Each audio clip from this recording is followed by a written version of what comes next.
Welcome back to 3-Minute Theology. As we begin to move through church history, we'll be focusing our chronology through three aspects of history: characters, controversies, and crises. The first major crisis to strike Christianity after the death and resurrection of Jesus Christ was the Neronian persecution in AD 64. It influenced several of the New Testament epistles and certainly set a background for John as he wrote the book of Revelation. By AD 64, Paul has been in Rome for some time as a prisoner, completing the voyage described at the end of the book of Acts. Peter's probably arrived in Rome in AD 63. Between the two apostles, significant strides are being made in strengthening and building up the church in Rome. The Christians are culturally despised by unconverted Romans, but they are generally left alone until July 18th, AD 64.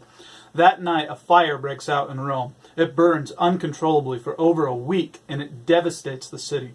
We don't know how the fire was started, but a rumor begins to circulate in public that Nero had started the fire so that he could rebuild it more to his liking, even renaming the city of Rome Neropolis. The majority of ancient historians believe Nero really did start the fire. But Nero doesn't like the rumors. The suspicions, the accusations are interfering with his plans to rebuild Rome better than it was before. But it's not enough for Nero just to proclaim, "I didn't do it." He needs to place the blame on someone. And he picks the Christians.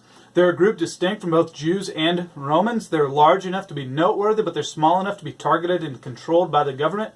They reject the Roman gods. They claim an allegiance greater than their obligations to Caesar. They're mostly poorer citizens of Rome. They're indifferent to Roman political life and public life. And they reject many Roman customs. They're easy targets. So some Christians are arrested. They confess not to starting the fire, but they confess to their faith. And they're convicted not of starting the fire, but of hating the human race.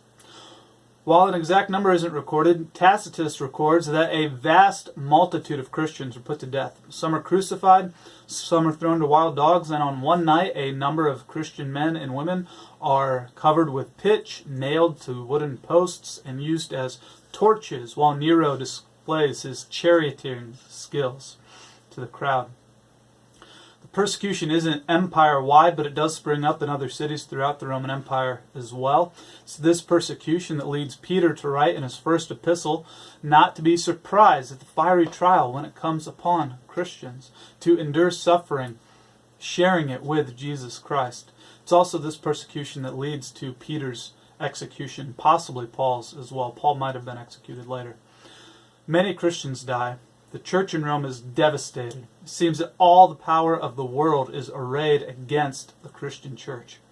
But God's word is greater.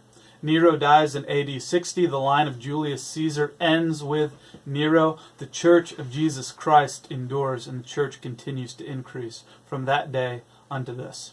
Thank you for joining us. We hope you'll be back next time. Until then, keep on, and God bless.